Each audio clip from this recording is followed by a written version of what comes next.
Assalamualaikum warahmatullahi wabarakatuh. Nama saya Kisah Salwa Angelita Putri, nomor absen 13. Di sini saya akan menjelaskan 3 poster energi terbarukan yang saya pilih. Untuk yang pertama yaitu air sebagai sumber energi terbarukan. Energi air adalah satu dari 5 sumber terbesar energi terbarukan. Energi ini dapat dimanfaatkan dan diubah menjadi listrik dan pembangkit listrik tenaga air tanpa meninggalkan emisi gas rumah kaca seperti yang dihasilkan oleh pembangkit listrik yang menggunakan energi fosil.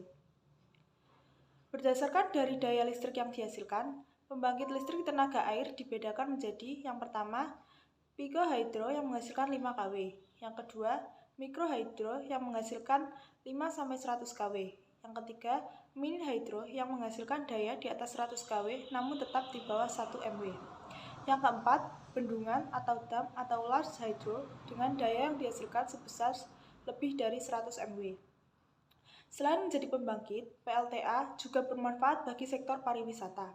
Pemandangan alam berupa gunung, danau, dan wisata kulinernya menjadi daya tarik pariwisata. Meskipun mendatangkan banyak manfaat, pemanfaatan air dengan membangun bendungan memiliki dampak lain seperti dapat mengganggu keseimbangan ekosistem sungai atau danau, pembangunan yang memakan biaya dan waktu yang cukup lama, dan kerusakan pada bendungan yang dapat menyebabkan resiko kecelakaan dan kerugian yang sangat besar. Oleh karena itu, perlu diperhatikan aspek-aspek kelingkungan serta keselamatan agar pemanfaatan bendungan dapat dilakukan secara maksimal. Yang kedua adalah angin sebagai sumber energi terbarukan. Pembangkit listrik tenaga angin adalah suatu pembangkit listrik yang menggunakan angin sebagai sumber energi untuk menghasilkan energi listrik.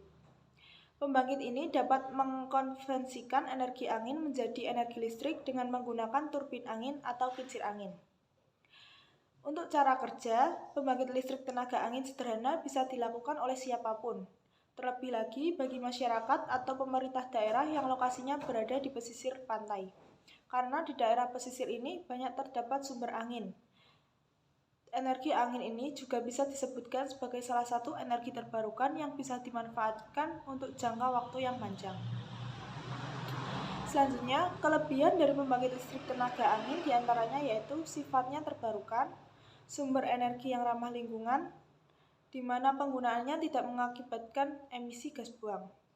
Selain terdapat kelebihan, terdapat juga kekurangannya, yaitu penggunaan ladang angin sebagai pembangkit listrik membutuhkan lahan yang tidak sedikit dan tidak mungkin untuk disembunyikan. Aturan mengenai tinggi bangunan juga telah membuat pembangunan pembangkit listrik tenaga angin dapat terhambat. Penggunaan tiang yang tinggi untuk turbin angin juga dapat menyebabkan terganggunya cahaya matahari yang masuk ke rumah-rumah penduduk. Untuk yang ketiga, matahari sebagai sumber energi terbarukan. Matahari merupakan salah satu bentuk energi alternatif atau energi terbarukan yang dapat diubah wujudnya. Pemanfaatan energi matahari dilakukan dengan mengubah sinar matahari menjadi energi panas maupun energi listrik. Pemanfaatan energi alternatif sinar matahari secara langsung paling sederhana digunakan untuk menjemur pakaian, bahan makanan, ikan atau kerupuk, dan mengeringkan air laut dalam proses pembuatan garam. Untuk kelebihan dari matahari ini adalah yang pertama, tidak menghasilkan polusi. Yang kedua, energi yang terus ada. Yang ketiga, diperoleh secara gratis.